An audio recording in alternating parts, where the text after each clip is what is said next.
2 lives lost. Osborne has died, and we also have new reporting just in tonight on Cosby Show actor Malcolm Jamal Warner. Now we learn both he and his 8-year-old daughter were struggling in that current, what authorities tried to do. But we are going to begin tonight with the tributes pouring in at this hour for music icon Ozzy Osbourne, lead singer of Black Sabbath, known as the godfather of heavy metal, later showing another side, a more personal one, on the MTV reality show The Osbournes. Ozzy Osbourne passing away with his family, his loved ones surrounding him, just weeks after his farewell concert.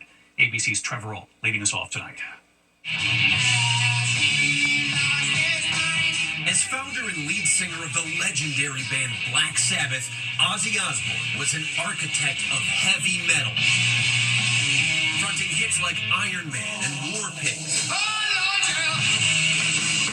Black Sabbath stage shows were notorious, with Osbourne dubbed the Prince of Darkness, infamous for his drug use, once biting the head off a bat on stage. After Sabbath, he went solo, earning 15 platinum albums with hits like Crazy Train and Mama, I'm Coming Home.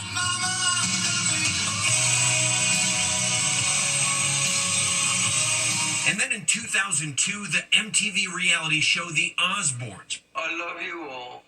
I love you more than life itself. Bringing a softer side of the Prince of Darkness, his wife Sharon, and his chaotic but loving family to a whole new audience. Born James Michael Osbourne in 1948 in Birmingham, England, his life and career were plagued by drug problems and later health problems. He and his wife Sharon sitting down with our Robin Roberts after his Parkinson's diagnosis in 2020. I just can't wait to get well and I'll see you on the road again. That's what's killing me. I need it, you know. That's my drug today. And Ozzy did get back on the road, reuniting with his Black Sabbath bandmates in his hometown of Birmingham just 2 weeks ago. Millions tuning into the live stream of what would be his final performance. And David, that final concert raised more than $190 million for charity. The Osbourne family says they were with Ozzy as he passed, and he was surrounded by love. David, just a couple of weeks after that final concert. Trevor, thank you. Now to dramatic new details at this hour on the terrible accident that took the life of Cosby Show actor Malcolm Jamal Warner, made famous, of course, playing Theo Huxtable. Tonight we have now learned he and his 8-year-old daughter were both struggling in those strong currents, volunteers frantically trying to save them. And authorities now say they tried CPR on the actor for 45 minutes. Victor Oquendo on the scene in Costa Rica. Tonight, as fans mourn the tragic death of Cosby Show star Malcolm Jamal Warner, we're learning about the desperate efforts to try to rescue the actor and his daughter from a rip current off Costa Rica. What did you see? ¿Qué viste? This officer telling us on Sunday Warner was swimming with his 8-year-old when surfers spotted them struggling and dove in to help.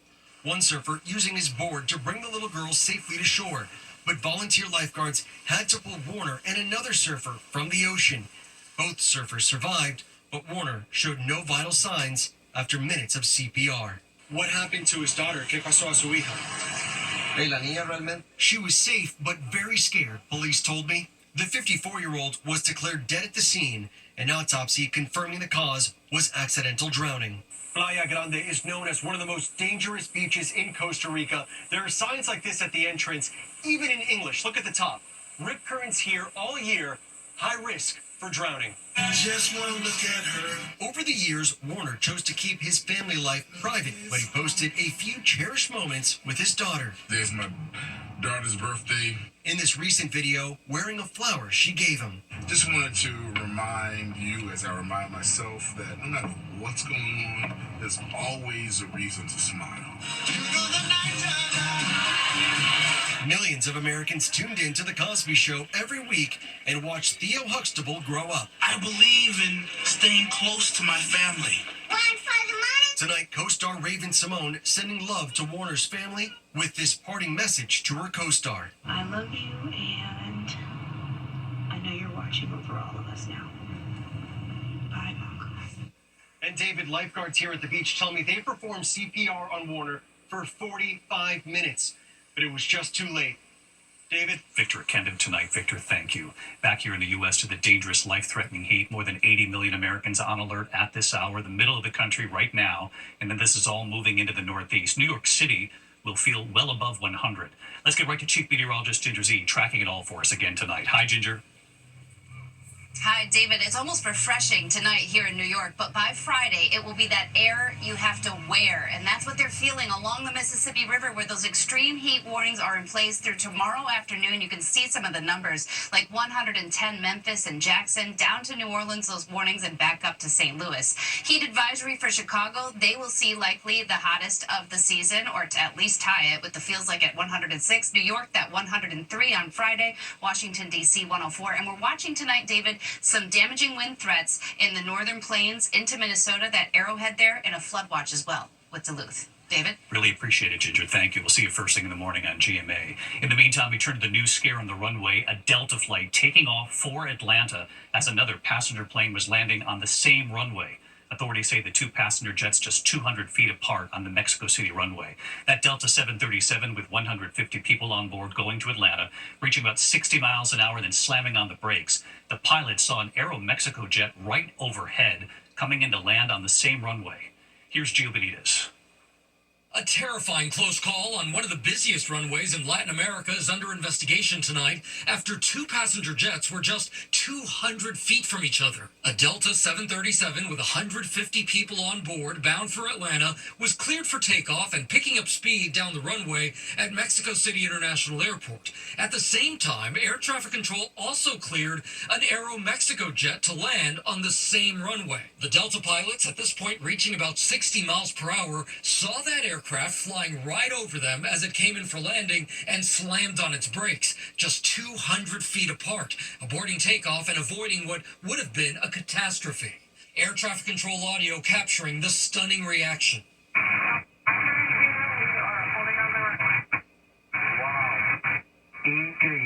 But we don't know if the controller told the Aeromexico aircraft to land on the left-hand and not the right-hand runway where the Delta jet was. It's unclear if the pilots of the Aeromexico jet saw the outbound Delta plane. It's the second known near miss for Delta in the last week. Friday, a Delta regional jet coming in for landing at Minot International Airport in North Dakota made a hard turn after spotting a B-52 bomber. The Air Force saying that the military jet seen here flying over a state fair with its location turned off was never told about an inbound commercial jet by Minot's air traffic control, which the FAA says is run by a private company.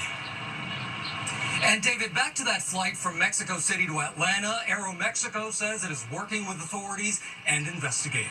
David. Gio Benitez back with us tonight. Thank you. Next tonight, as the White House tries to distance itself from the Jeffrey Epstein case, we now learn the Justice Department is planning to speak with Epstein's former companion, Ghislaine Maxwell, and what President Trump is now saying tonight about this meeting. Mary Bruce at the White House.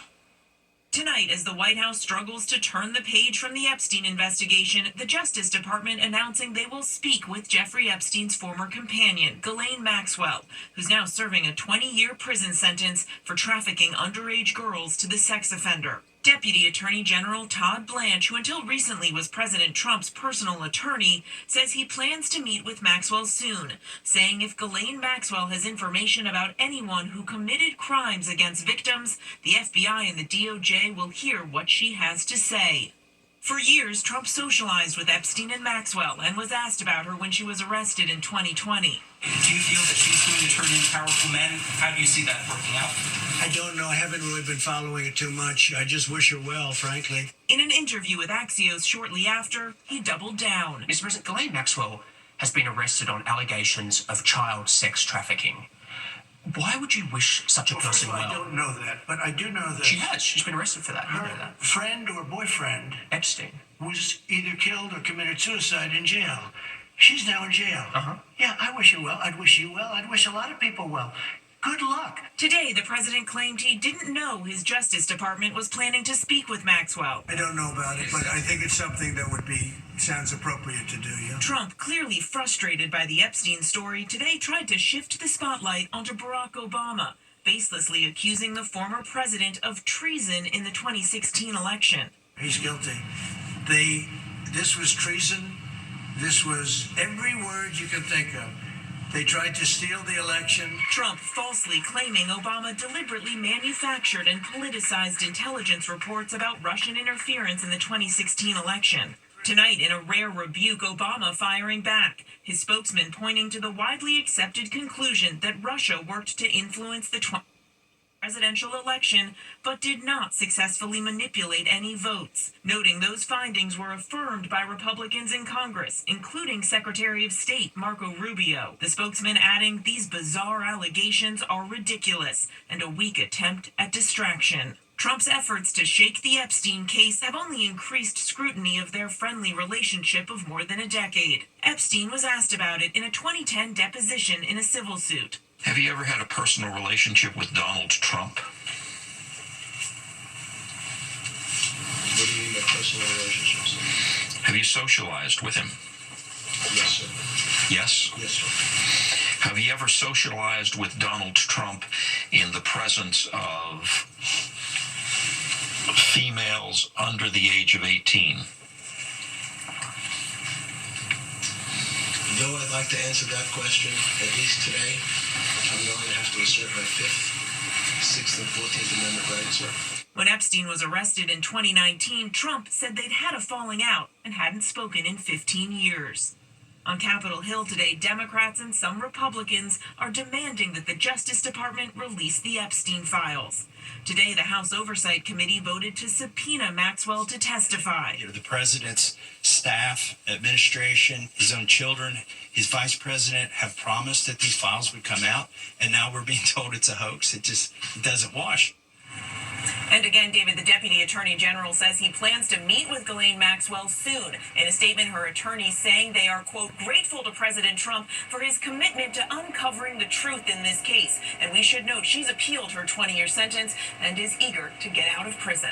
David. Mary Bruce at the White House again tonight for us. Thank you, Mary. There's also breaking news in the Menendez case tonight, just weeks before this crucial hearing over their potential freedom. Tonight we've learned here that Eric Menendez has had a health emergency. Here's Aaron Katursky. Tonight, 1 month before a pivotal parole hearing, Eric Menendez is in the hospital with a serious medical condition that his attorney says should convince the governor of California to set him free. His wife's daughter posting on social media, "My dad is in the hospital due to passing a kidney stone. Please keep him in your prayers." Sources tell ABC News his condition may be even more complicated. So tonight, defense attorney Mark Garagos speaking with TMZ, saying Eric needs to be out of prison. They need to be medically furloughed in advance of the hearing so that he can work with the parole attorney and get up to speed and be ready. Eric Menendez and his older brother Lyle were convicted of the 1989 murders of their parents in a case that captivated the country. In May, a judge resentenced them, making them eligible for parole. If the parole board recommends releasing the Menendez brothers, David, Governor Newsom has suggested he could make a final decision in the case by Labor Day. David. Aaron, thank you. To the Idaho College murders case tonight, and Brian Koberger, who pleaded guilty, will be sentenced tomorrow.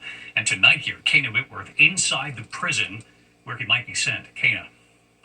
Yeah, David, inside the Idaho Maximum Security Institution, they are no stranger to a high-profile inmate, but officials tell me Brian Koberger is as high-profile as it gets, and that will be a factor in determining his safety and his placement, an assessment that can take about 7 to 14 days before he's officially placed. Now, the facility is double-walled and reinforced with razor wire on the outside and equipped with various security levels on the inside to accommodate up to 535 of the most dangerous and volatile male inmates. But David, officials here tell me those serving out life sentences are often the easiest to deal with because for them, David, this is home and it always will be. Kana Whitworth following this case. Thank you. When we come back tonight, there's an urgent search right now for a missing student last seen walking down the street. Her family helping in the search. Here are the images tonight. Their plea now and what authorities have revealed. And the largest great white shark ever tagged in the Atlantic. Where that shark has been spotted tonight, right off the East Coast. In a moment. Tonight here, the urgent search for a missing grad student in La Crosse, Wisconsin. Police say Elliot Hines was last seen on surveillance Sunday, walking near the Mississippi River. Her family tonight helping authorities search, her mother pleading for anyone with information to please come forward. When we come back tonight, the new study, what the pandemic might have done to your brain, even if you didn't have COVID, and the largest great white ever tagged in the Atlantic and where they spotted the shark tonight right off the East Coast. The Index, a new study tonight finds the pandemic may have aged our brains. That explains it. Whether you had COVID or not, they say, researchers say brain scans actually show COVID. The stress involved may have sped up brain aging by more than 5 months during that period. They believe it's reversible with exercise, diet, and of course, staying engaged. The largest great white shark ever tagged in the Atlantic now spotted off Nantucket. The shark, nicknamed Contender, nearly 14 feet long, more than 1,600 pounds. In February, he pinged off Vero Beach, Florida. Quite a trek. Bobby, tonight, Billy Joel opening up about his health and his surprise for two unsuspecting fans in New York. Tonight, music legend Billy Joel, candid and hopeful amid his new health battle. Uptown Girl.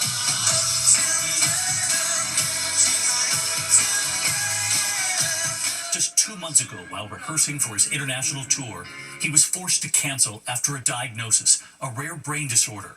I feel good. Yeah. I think they keep referring to what I have as a brain disorder. So it sounds a lot worse than what I'm feeling. Tonight, Billy Joel talking about it publicly for the first time with comedian Bill Maher. It used to be called water on the brain. Now it's called hydrocephalus, normal pressure hydrocephalus. What causes that? Nobody knows. The disorder can affect balance, hearing, vision. But tonight, Billy Joel saying he's feeling good and working on getting better. Posting this video of a pedicab driver in New York City, fans right there in the back. You see me, I'm playing you, man. They're listening, of course, to his song, New York State of Mind. Hey, man, big Tonight, Billy Joel thanking those two women for their support and fans everywhere as he celebrates a new two-part documentary on HBO. The 76-year-old determined to keep making music. Everything I've done and everything I've lived through somehow found its way into my music. But we are all rooting for Billy Joel, and I'll see you right here tomorrow. Good night.